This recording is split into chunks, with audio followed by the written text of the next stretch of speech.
오늘 우리가 함께 살펴볼 교리문답은 성령 하나님과 우리의 성화에 대해 다루는 첫 번째 주일은 교리문답 제20주일 제53문답입니다. 시편 찬송 493쪽, 494쪽에 기록되어 있는 하이델베르 교리문답 제20주일 제53문을 교독하도록 하겠습니다. 성령 하나님과 우리의 성화 제20주일 제53문 성령에 관하여 무엇을 믿습니까? 첫째, 성령님은 성부와 성자와 함께 참되고 영원한 하나님이십니다. 둘째, 성령님은 참된 믿음으로 나를 그리스도와 그분의 모든 은덕에 참여시키시고 나를 위로하시며 나와 함께 영원히 계시기 위해 나에게도 또한 주어졌습니다. 말씀 봉사 후에는 찬송 1A장을 통해 사도신경 함께 고백한 후 찬송 36장의 남은 부분을 함께 부르도록 하겠습니다.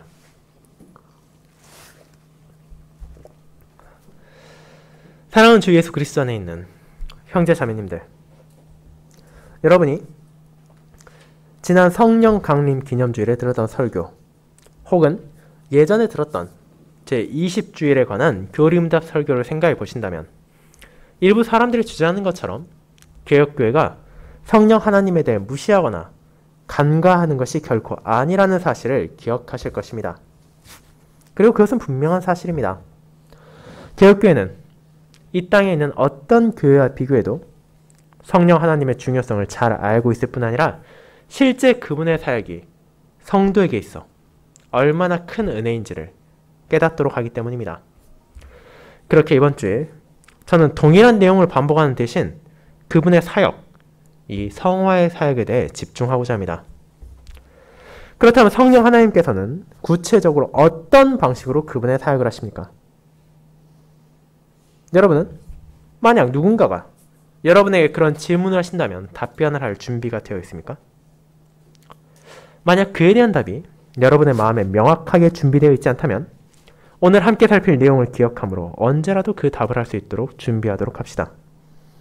저는 이를 위해 여러분에게도 잘 알려져 있을, 아마도 최소한 한두 번은 읽어보거나 들어보았을 본문인 갈라디아서 5장의 후반부, 성령님의 열매가 무엇인지를 알려주는 바울의 서신을 통해 교리문답 제20주일에서 함께 고백하는 성령 하나님의 사역, 그분께서 우리 안에 이루시는 성화에 대해 함께 살펴보려 합니다. 그리고 이를 신자를 성화의 삶으로 인도하시는 성령 하나님이라는 제목으로 나누며 그분께서 우리에게 내려놓게 하시는 육체의 소욕이 무엇인지와 그분께서 우리를 인도하시는 거룩한 삶의 길이 무엇인지에 대해 나누고자 합니다. 이와 같은 시간을 통해 그리스도 우리의 주님께서 자신의 공로를 통해 획득하신 모든 은혜들에 어떻게 그분의 백성들이 참여하게 하시는지를 깨닫고 그와 같은 하나님의 은혜에 더욱더 감사하며 찬양하는 삶을 우리 모두가 살아가길 소망합니다. 이를 첫 번째, 육체의 소욕을 내려놓게 하시는 성령 하나님, 두 번째, 거룩한 삶의 길을 나아가게 하시는 성령 하나님이라는 두 대지로 나누고자 합니다. 먼저 첫째, 육체의 소욕을 내려놓게 하시는 성령 하나님에 대해 알아보겠습니다. 형제자매 여러분, 저와 여러분은 결코 짧다고 말할 수 없는 2달이 넘는 시간 동안 우리를 위한 아들 하나님의 구속사역에 대해 살펴보았습니다. 그와 같은 여정의 대미를 장식한 것은 어떤 내용이었습니까? 이는 그분의 영광에 대한 것이었습니다. 구체적으로 말하자면 그분의 현재 그리고 그분의 미래에 대해 살펴본 것이고 그것이 어떻게 나에게 유익이 되며 나에게 위로가 되는지를 함께 나눈 것입니다. 아들 하나님, 우리의 주님이신 예수 그리스도의 사역은 그저 먼 옛날에 있었던 사건, 이제는 더 이상 나와 관련 없는 무언가가 아닙니다. 하늘 아버지의 위에 하늘로 올림받으심을 통해 자신의 백성들과 육신으로 함께 하지 못하신다는 것이 그분께서 그 백성을 버리셨다는 것이 아닙니다. 오히려 이를 통해 우리의 주님께서는 하늘 아버지 우편에서 영광을 받으셨음을 증거하셨고 그 영광 안에서 우리에게 큰 은혜를 베풀고 계시기 때문입니다. 그렇다면 아버지 우편에 그리스도께서 좌정하셨다는 것은 어떤 의미를 지닙니까?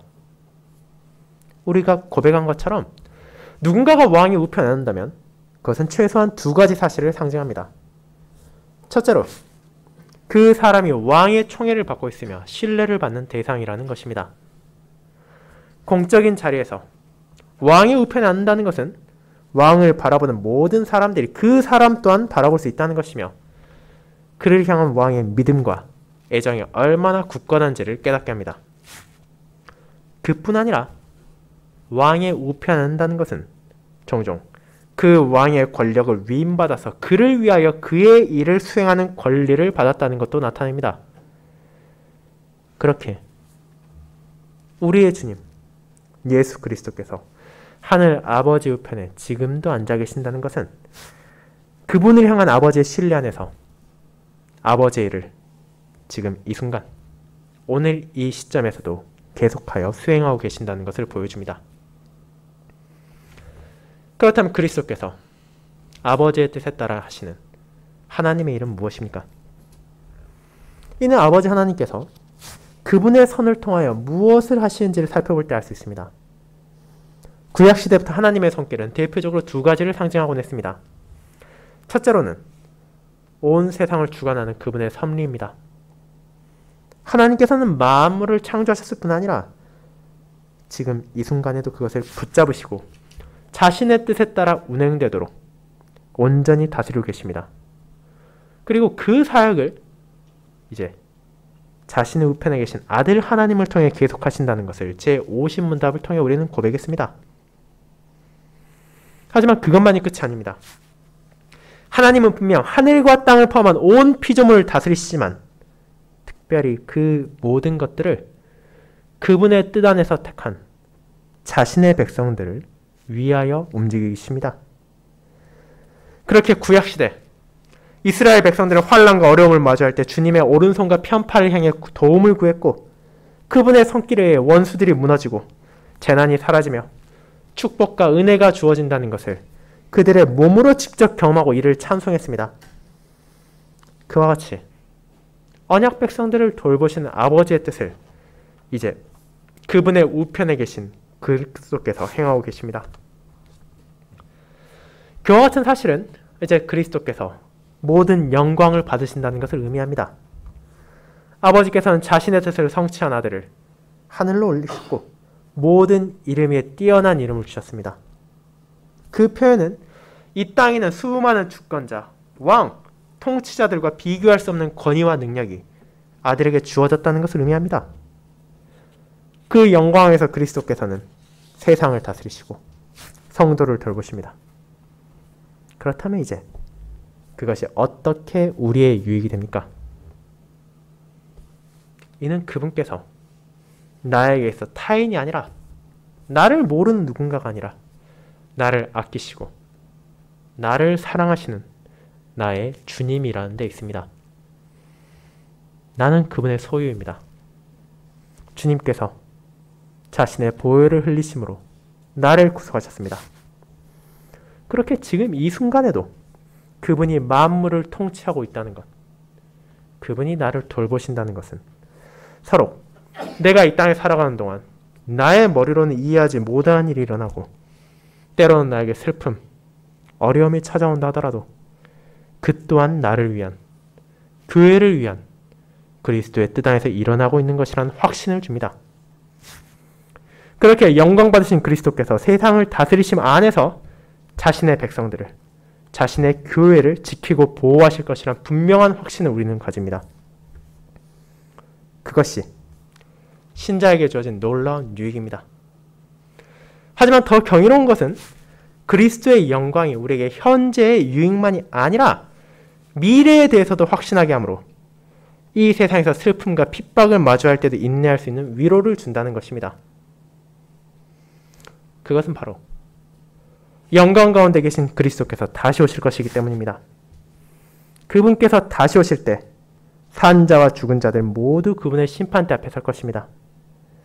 그리고 세상 모든 이들은 그분 앞에 무릎을 꿇고 그분의 영광, 그분의 위엄을 온전하게 바라보게 될 것이며, 하나님을 대적한 자들은 자신들에게 주어질 공의의 심판을 마침내 깨달으며, 하나님의 백성들은 이제 그분과 함께 누릴 영원한 기쁨과 영광을 향해 인도될 것입니다. 이와 같은 주님의 영광의 날, 우리 또한 그분과 함께 온전하고 영원한 기쁨을 누릴 것이란 약속이 주어졌기에 우리는 그분의 사랑만이 아니라 그분의 공의를 기억하며 위로받으며 악인을 질시하는 대신 그들을 불쌍히 여기고 온 세상에 하나님의 뜻을 선포할 수 있는 은혜를 받았습니다. 그 모든 것들이 지금 그리고 앞으로도 영광 받으실 그리스도 안에서 우리에게 주어진 확신이며 위로입니다. 이제 그와 같은 고백을 마친 성도들은 이제 교리문답의 제2부, 특별히 그 가운데서 우리의 보편적이고 의심할 바 없는 기독교 신앙의 신조들인 사도신경의 마지막 부분을 향해 나아갑니다. 그리고 이는 성령 하나님과 우리의 성화라는 제목을 가지고 있습니다. 아버지 하나님께서 우리를 창조하시고 아들 하나님께서 우리를 구속하신 것과 같이 성령 하나님께서도 자신의 사역으로 우리에게 은혜를 베푸십니다. 그것이 바로 가장 대표적인 성화라는 표현 하에서 나타나고 있습니다.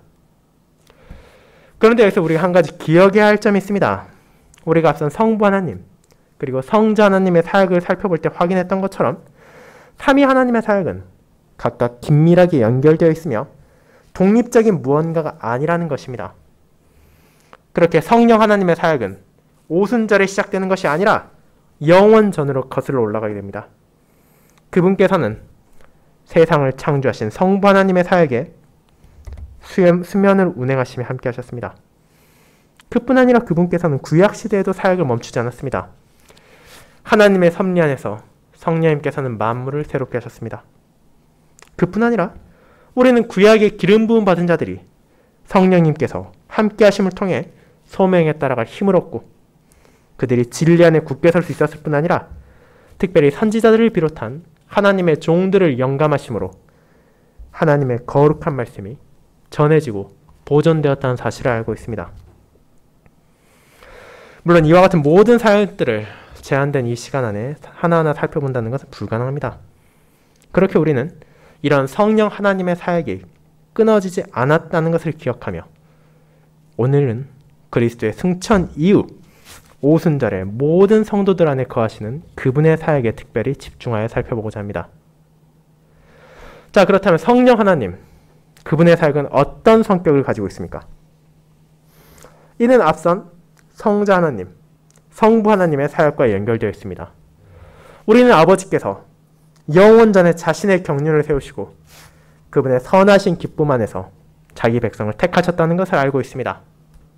그리고 아들 하나님께서는 그와 같은 아버지의 백성을 위하여 이 땅에 오셨고 그들의 죄를 구속하기 위해 자신의 보혈로 온전한 희생제사를 드리시고 그들의 모든 저주를 제거하셨습니다. 그런 아들 하나님께서 하늘로 올라가시고 이제 자기 제자들에게 자기 백성들에게 확실한 보증으로 보내신 분이 우리가 앞서 고백한 성령 하나님이십니다. 아버지께서 뜻하시고 아들께서 얻으신 모든 유익과 선물들을 이 땅에 살아가는 신자들에게 적용시키시고 그들이 그 안에서 살아갈 수 있도록 인도하는 분이 바로 성령 하나님이란 사실을 우리는 기억해야 합니다. 그것이 진실로 중요한 것이기에 종교개혁자 중 한 명인 존 칼빈은 자기의 기독교 강의에서 다음과 같이 말하기까지 했습니다. 그리스도께서 우리 밖에 계시고 우리가 그분과 분리되어 있는 한 그분이 인류의 구원을 위해 고난당하고 행하신 모든 것은 우리에게 쓸데없고 가치도 없을 뿐이다라고 말입니다. 그리고 그런 그리스도와 우리를 연결하는 분이 성령 하나님이라는 것을 밝힘으로 모든 신자들이 그 사역의 중요성을 결코 망각하지 못하게 합니다. 이제 그와 같이 참된 믿음을 우리 안에 심으시고 그 안에서 자라가게 하심으로 그리스도와 그분의 모든 은덕에 참여시키시는 성령 하나님의 사역을 알아보도록 합시다. 교리문답이 우리의 성화라고 말한 것처럼 이 사역은 이 땅의 성도들의 거룩한 삶, 경건한 삶과 연결되어 있습니다. 하지만 동시에 우리는 이 성화라는 표현이 분명 모호한 부분이 있다는 것을 인정하게 됩니다. 그 표현 자체에는 아무 문제도 없지만 교회를 다니는 친지나 지인과 대화를 할 때 동일한 성경적 용어를 말함에도 불구하고 서로가 그것을 다르게 이해하고 있다는 것을 알게 될 때가 있으며 성화라는 이 표현 역시 그런 가능성이 높은 표현 가운데 하나입니다. 당연하지만 앞서 말씀드린 것처럼 이 성화가 거룩함과 연결되어 있다는 것은 확실하며 이를 부인하는 사람은 존재하지 않습니다. 다만 그 성화의 정도에 있어 그리고 그 성화의 주체에 있어서 차이가 있기에 우리는 이를 보다 정확하게 정의할 필요가 있습니다. 그리고 오늘 이 시간을 통해 우리는 이 땅에서 성도의 성화는 나 자신의 노력, 나 자신의 재능으로 이룰 수 있는 것이 아니라 성령 하나님의 역사하심으로 주어지는 은혜라는 것을 고백할 것이며 그와 같은 성화가 비록 이 땅에서는 완벽할 수 없지만 그 길을 결코 멈추지 않고 나아가도록 그 성령님께서 우리를 인도하신다는 것을 살펴볼 것입니다. 이제 그와 같은 우리의 성화에 대한 성령 하나님의 사역을 살펴보겠습니다. 자, 여러분이 이 표현에 주의를 기울이신다면 먼저 알 수 있는 것이 하나 있습니다. 이는 성화라는 표현 자체가 우리가 거룩하여진다는 것을 의미하는 것이기에 역설적으로 그렇다면 원래 나는 어떤 존재인지에 대한 것입니다. 이미 깨끗하게 씻은 사람에게 다시 들어가 손이나 발을 씻으라고 할 필요가 없는 것처럼 우리가 스스로 거룩한 상태라면 성령님께서 그런 성화의 사역을 위해 우리 안에 거하실 필요도 우리 안에 역사하실 필요도 없기 때문입니다. 그렇게 이에 대한 답은 그렇게 어려운 것이 아닙니다. 왜냐하면 우리는 이미 몇 차례에 걸쳐 교리문답을 통해 요약된 하나님의 말씀 안에서 이를 살폈고 앞으로도 계속해서 이 점을 고백할 것이기 때문입니다. 그 답, 여러분과 저의 원래의 상태는 부정하고 비천하며 불경건했다는 것입니다. 이 사실은 비단 신약만이 아니라 구약시대 성도들에게도 잘 알려진 것이었습니다. 우리의 첫 조상 아담과 하와의 타락 이후 사람의 본성은 부패했고 그 마음은 죄악으로 기울어졌습니다. 저와 여러분은 잉태되는 순간부터 죄 가운데 있었고 태어나서 죽는 순간까지도 나의 능력으로는 결코 선을 이룰 수도 없고 그럴 의지도 없습니다.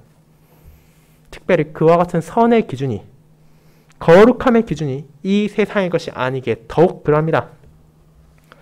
교리문답이 말하는 많은 표현들의 기준은 이 땅의 것이 아니라 언제나 하나님께 있습니다. 타협할 수 있고 세상이 바뀔 때마다 점점 흔들리는 이 땅의 선함과 경건함이 아니라 절대적이며 변하지 않는 하나님의 기준에 따라 우리의 모든 것은 평가되어야 합니다. 그리고 그 기준으로 나를 바라본다면 내 안에는 스스로 이룰 수 있는 어떤 선도, 경건도, 거룩도 존재할 수 없다는 사실을 우리는 고백할 수밖에 없습니다. 그렇게 오늘 우리가 읽은 갈라디아서 5장은 그와 같은 사람의 부패함과 비천함을 말하는 수많은 성경 본문 가운데 하나입니다. 바울은 우리의 본성을 무엇이라 말합니까? 성령님을 거역하는 육체의 욕심, 육체의 일이라고 말합니다. 그리고 이 세상에서 당연히 여겨지며 쉴 수 없이 행해지는 그 욕심의 열매, 그 악함의 결과물이 무엇인지 대표적인 몇 가지 예시를 통해 19절부터 21절에 걸쳐 다음과 같이 선언합니다. 육체의 일은 분명하니 곧 음행과 더러운 것과 호색과 우상숭배와 주술과 원수 맺는 것과 분쟁과 시기와 분냄과 당짓는 것과 분열함과 이단과 투기와 술취함과 방탕함과 또 그와 같은 것들이라. 자, 잠시 생각해 보도록 합시다. 이 목록에 나온 것들, 오늘날 세상에서 어떻게 받아들여지고 있습니까? 사람도, 사회도 점점 진화해가며 더 나은 세상으로 발전해가고 있다는 많은 이들의 주장과 달리 오히려 이 세상은 더 악한 방향으로 나아가고 있습니다. 과거에는 최소한 죄로 여겨졌고 금기시 되었던 것들이 오히려 여러 가지 이유를 대고 하나하나 받아들여지고 있으며 이제는 그런 것들을 반대하면 오히려 고지식하고 고집불통인 과거만 바라보는 사람이라고 취급될 정도입니다. 오늘 바울이 예시로 든 육체의 일 가운데 첫 번째 그룹에 속한 것들을 한번 생각해 보도록 합시다. 음행은 혼인관계 바깥에서 이루어지는 모든 성적인 관계를 표현합니다. 거기에 이어져 나오는 더러운 것 또한 정결하지 못한 성적인 관계를 가리키는 표현 중 하나이며, 호색은 그런 성욕을 절제하지 못하고 자기 마음대로 행동하는 것을 말합니다. 그렇다면 이것들이 오늘날 죄로 여겨집니까? 천만의 말씀입니다. 이제 세상은 성적인 관계의 옳고 그름을 정하는 것은 종교도 아니고 도덕도 아니고 오직 한 개인의 마음, 내 뜻이라고만 말합니다. 내가 누구와 어떤 관계를 가지든 거기에 대해 누구도 제약할 수 없습니다. 과거에는 당연하게 부부끼리만 가지던 관계를 이제 혼인 바깥에서 가진다 하더라도 죄가 아니며, 몇 명과 가진다 하더라도 그 사람들이 납득만 한다면 문제될 것도 없습니다. 심지어 하나님의 창조 질서에서 벗어나 같은 성별을 가진 사람끼리 성적인 관계를 가져도 그것은 그저 개인의 자유라고 말하며, 그런 죄악에 반대하는 목소리를 오히려 금지하는 법들이 각 나라에 이미 생겨났거나 지금 이 순간에도 만들어지고 있습니다. 그렇다면 우리는 왜 그와 같은 세상의 생각에 따르는 대신 이것들을 죄라고 말하며, 바울은 이를 자연스러운 행동, 받아들이고 인내해야 하는 개인적 취향이라 말하는 대신 성령의 인도에 반대되는 육체의 일이라고 단언합니까? 그 이유는 간단합니다.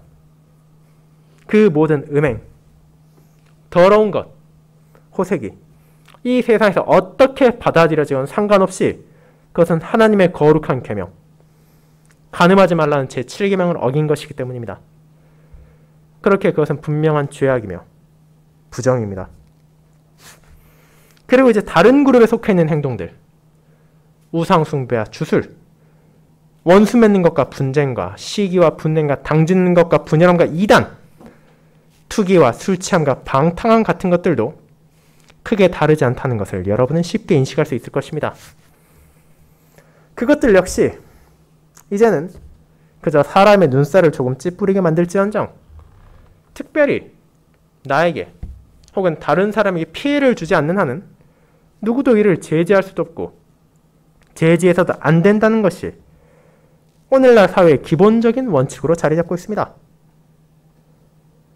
그러나 여러분이 사람의 통념, 이 세상의 시선이 아니라 하나님의 거룩한 계명에 비추어 이를 살펴보면 사람들의 일반적인 생각과 달리 그런 행동들 하나하나가 하나님의 뜻에 어긋난 것임을 깨달을 수 있으며, 결국 그것을 다르게 말하자면 죄라는 것을 인식할 수 있게 됩니다. 그리고 그런 죄악을 당연하게 여기고 돌이키지 않는 자들은 하나님의 나라를 유업으로 받지 못할 것이라고 바울은 선언합니다.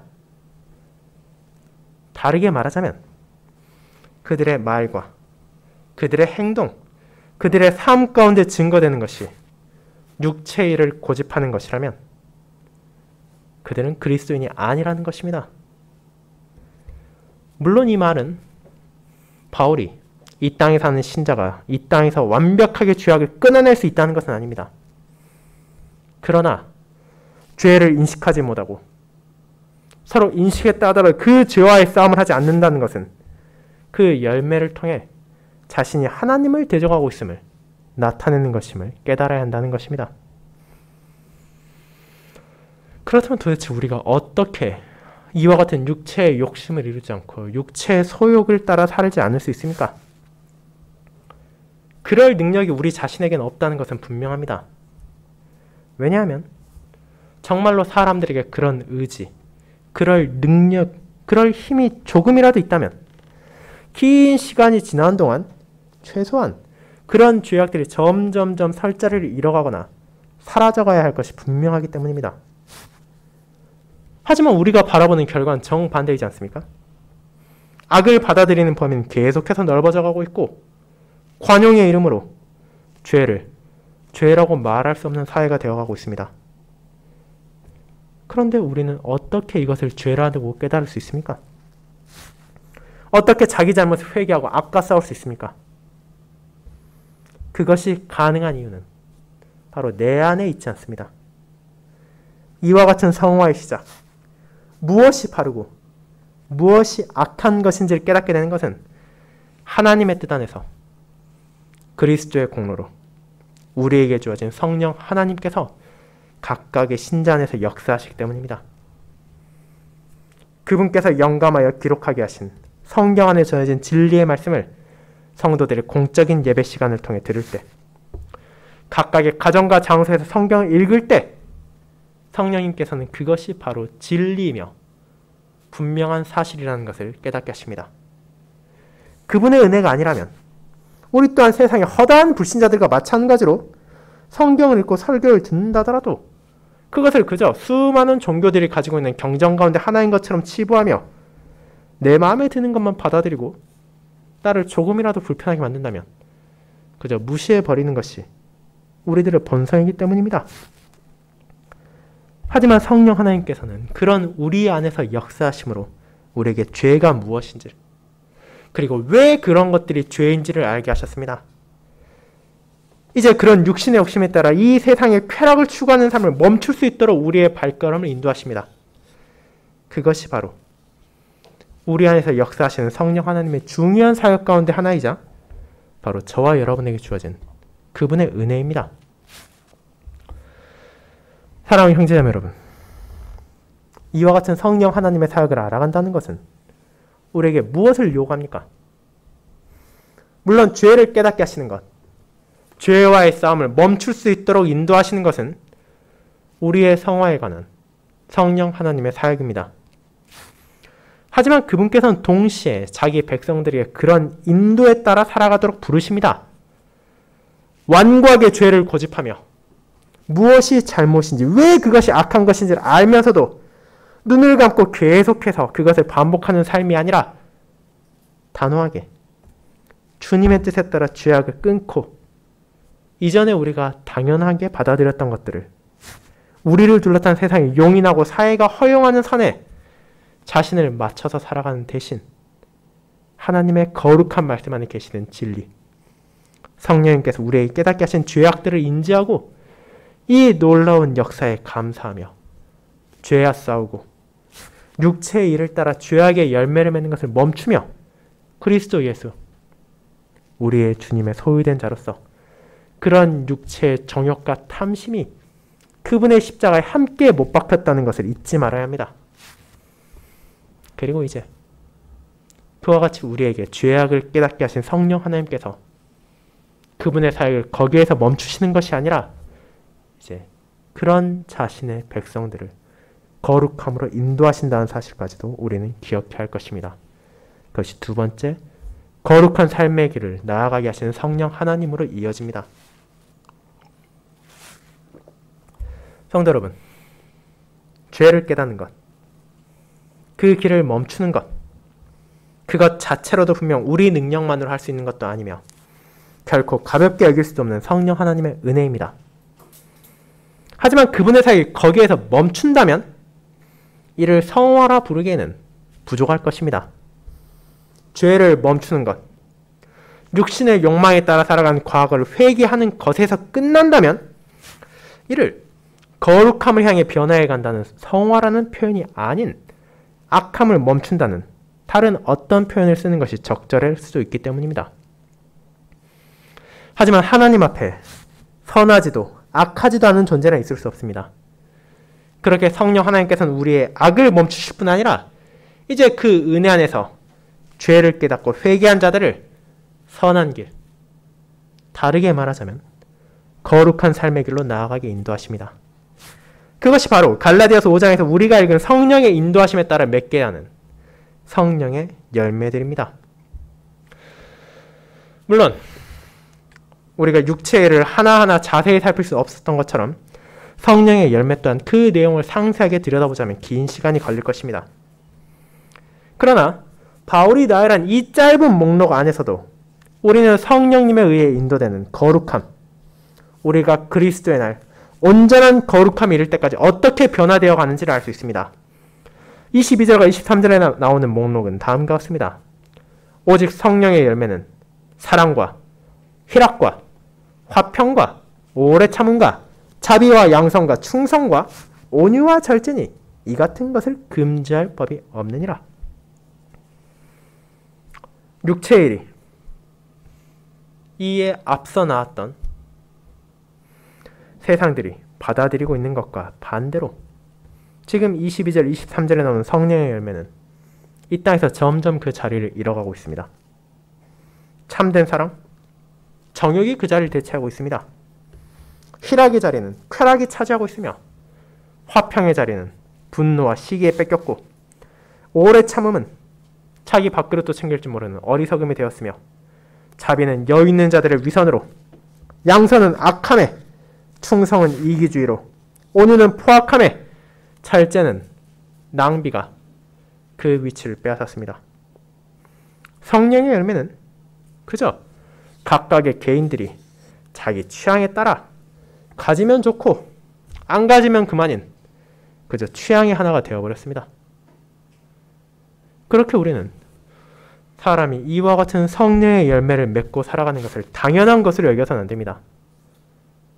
우리는 하나님의 은혜가 없이는 참된 사랑을 누릴 수 없습니다.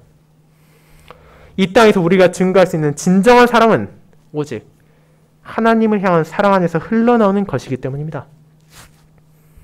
희락, 즉 다르게 말하면 기쁨 또한 마찬가지입니다. 우리가 누릴 수 있는 참된 기쁨은 세상의 무언가를 통해 얻을 수 있는 것이 아니라 오직 하나님의 진리 안에서 나에게 베풀어진 그분의 은혜와 사랑을 깨달을 때에만 누릴 수 있습니다. 이는 화평도 다르지 않고 인내도 그러할 뿐 아니라 자비, 양선, 충성, 온유, 절제도 마찬가지입니다. 이 모든 것들 하나하나는 자연적으로 내 안에서 맺혀나가는 무언가가 아닙니다. 그렇다면 어떻게 우리는 이와 같은 열매들을 맺어가며 살아갈 수 있습니까? 하나님께서는 바울을 통해 어떻게 성도가 그와 같은 거룩한 삶을 살아가며 성화의 길을 나아갈 수 있는지를 분명히 말하십니다. 그것은 성령님을 따라 행하며 성령님의 인도하심에 의해 살아가는 것으로만 가능합니다. 그분께서 나의 주, 나의 그리스도께서 나를 위해 부어주시는 하늘의 선물들을 실제 나의 삶에서 적용시켜 주십니다. 우리가 이전에 살던 세상의 방식에 따라 살아가고 육신의 정욕에 따라 마음껏 휘둘리는 것을 막으실 뿐 아니라 거룩하신 하나님의 백성이자 그분의 자녀된 자로서 그 나라를 유업으로 상속받을 자에 합당한 거룩한 삶을 살도록 인도하십니다. 그리고 그와 같은 역사하심이 우리 안에서 맺히는 열매로 증거됩니다. 사랑하는 성도 여러분, 이제 사도 바울을 통해 우리에게 주어진 하나님의 말씀을 마음에 새기도록 합시다. 만일 우리가 성령님으로 산다면, 즉 나의 뜻이 아니라 세상의 방식이 아니라 성령님의 인도에 따라 살아간다면 그것은 자연스럽게 그분의 열매를 맺는 삶으로 나타날 것입니다. 그리고 이 열매는 무언가 특별한 것, 신기하고 기적적으로 보이는 방언 혹은 치유와 같은 기이한 은사로 드러나는 것이 아닙니다. 그분께서 우리를 통해 맺으시는 열매는 하나님과의 관계 안에서 살아가는 그분의 자녀로서의 삶입니다. 우리는 하나님께서 베푸신 은혜에 감사하기에 자연스럽게 그분을 사랑하며 그 사랑이 형제와 자매에게로 흘러갑니다. 우리는 하나님께서 주신 참된 기쁨을 알기에 이 세상의 헛된 쾌락을 쫓는 대신 영원한 희락을 마음에 품습니다. 우리는 하나님께서 세우신 진정한 평강을 알기에 이 세상이 아무리 요동친다 하더라도 그 평화 안에서 소망을 가집니다. 이 세상의 불의와 부정이 판친다 하더라도 하나님의 공의가 그 모든 것을 심판하실 것을 알고 있기에 오래 참을 수 있으며 긍휼하신 하나님께서 나에게 베푸신 한없는 자비의 손길을 기억하기에 나의 이웃을 긍휼하게 여기며 그들에게 자비의 손길을 뻗을 수 있습니다. 하나님의 선하심 안에서 변하지 않는 그분의 선을 이 땅에 증거하고 영원한 나의 주신 대신 그리스도를 향한 충성을 증거하며 감정에 따라 살아가는 것이 아니라 온유함 안에서 주님의 길을 따라가며 탐욕을 채우기 위해 살아가는 대신 절제하며 하나님께 영광을 돌릴 수 있습니다.